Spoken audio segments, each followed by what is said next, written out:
have a big winner in mind? You know, after that house challenger, all of them were my big winners. But I really did vote for it.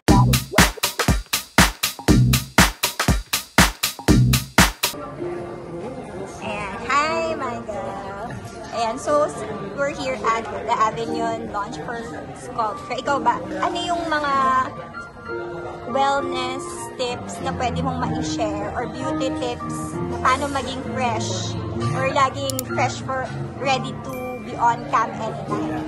I think what they were talking about kanina with the sculpture is we have to be beautiful from within, and it's important that we stay healthy, not just aesthetically, but health as in what we intake. So I think what I learned today is that really take care of our diet, especially for me as someone who performs in front of a camera or always on stage. It's important that I am feeding myself proper food, and of course then I have to take care of my hygiene when it comes to Avignon. That's where my wellness comes in. I'm taking their machines like Sculptra and there are other treatments that will help me para mas fresh and rejuvenated. Meron ka bang specific treatment that you get from the Avignon? I think for this one, I just usually get a facial and a laser. Crystal White laser is my favorite here. And yeah, minsan I try out their machines, and then Sculptra is next to try because it has collagen. And it's something I've always been interested because I thought collagen was only for women, but it's actually good for men, and it's good for the skin health. Kaya it's on my list. Eh, pagka yung sa house lang, meron ka bang regimen, like facial wash, or ano ba, gano'n ka ba, metikuloso ka ba when it comes to For facial wash, actually my skin is very sensitive. Konting init lang or makeup that I don't remove. It's very important that I double cleanse. And for me, I just use skincare that's very safe with my skin. And I think anything that is mild lang. Before nga, I used to always make sure I use baby products lang kasi yung skin ko growing up was super sensitive. So now, I still do the same and make sure that I always clean my skin. Siyempre, no, as a PBBX housemate, ilang weeks or months na ba since nung nakalabas ka? Yeah, I was in the house for 48 days and I think it's been almost a month and a half since my eviction, and it's been nice. I enjoyed my 48 days aside, but I've been also enjoying my time in the outside world. And recently, kakabalik ko lang rin sa bahay ni Kuya as a house challenger, and now I'm back again and seeing the two worlds is so cool, and the season's coming to an end, so I was able to enjoy it for me. How has PBB changed your life? Grabe, you know, Big Brother has a really big impact on my life, not just in my career, but personally. I think there's so many things that I discovered about myself. One, I'm being more confident in who I am and accepting where I can work on, how to improve, and just be a better person in general.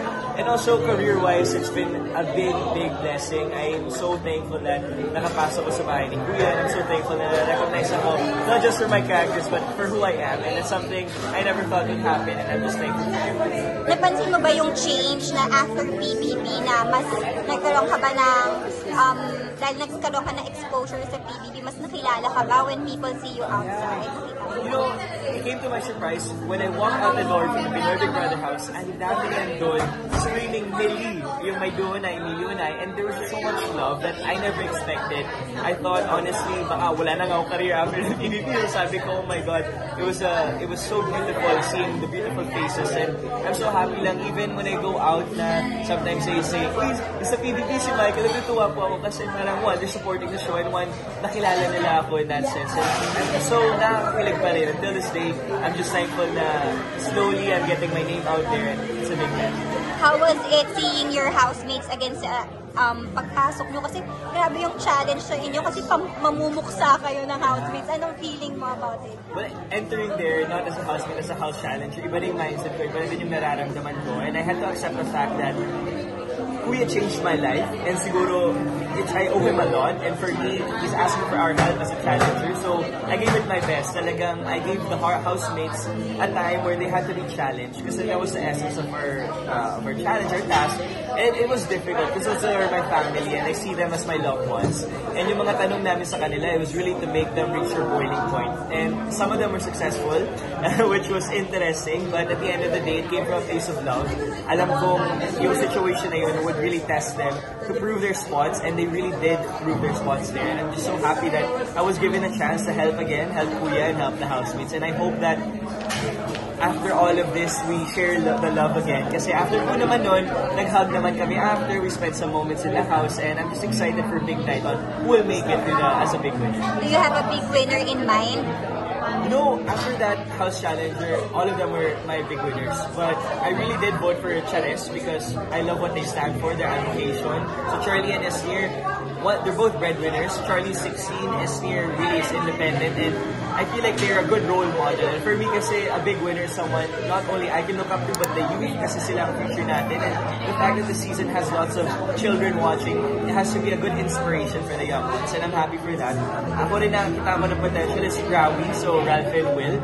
One, because they've showed constant progress, and si Ralph naman, although he was a wild card, he's proven that he plays the game fair, so he fights with integrity, and that's something I appreciate kasi ang laki ng advantage niya, yet he's still in the mindset of, I want to win this fairly, and I appreciate that from him. And all of them have been so... Si Will. Si Will, yes. Si Will, yan ang unexpected friendship ko. Yung growth niya from day one, sabi ko sa kanya, nakaka-proud ka. When I was in there, he really hugged and naiyak talaga po ako kasi parang, grabe, he makes me so proud that alam ko this is his dream, alam ko nahirapan siya, and yet he's so close to the finish line. And I'm just supporting him, and after this, siguro, more bonding moments. For you naman, what are you expecting? Are you doing any... Kasi before you enter the house, you had the show. Right? Yeah. Now, are you thinking anything na bagong projects? So, after PBB, after Normal Girl, and then PBB was back-to-back for me, and I'm just so happy and thankful for that. So now, parang we're mostly working on things later this year na I'm gonna take a break muna for a bit, but break in a sense that I will be preparing for something exciting din, and I'm just happy that I get these opportunities, and you'll see me more in events now, siguro that I'm back in the outside world, and I'll be more out there, so I'm excited for that. But yeah, something to look forward to by the end of the year. You have a house na here. Ano, is there anything else that you are saving from the earnings na pinaghirapan mo? Ever since we were in the Pilipinas, the first thing I had in mind was to get two things. It was a car and a house. For me, that's the biggest and most important investments. For me especially, I started from scratch in this Pilipinas. My family and I don't have any property here. Kumbaga sa Canada talaga lumaki. So, I really wanted to move independently, and now that 3 years later, pinag-ipunan ko, pinagtrabahuan ko, I was able to get a house. I'm just so thankful because seeing the fruits of my labor, kumbaga, it inspires me to push more. It's not just for me, it's for my family, and I always keep that in mind to keep me motivated kasi at the end of the day, I don't want to do this for myself, it's always for them, and I'm happy that I was able to achieve it.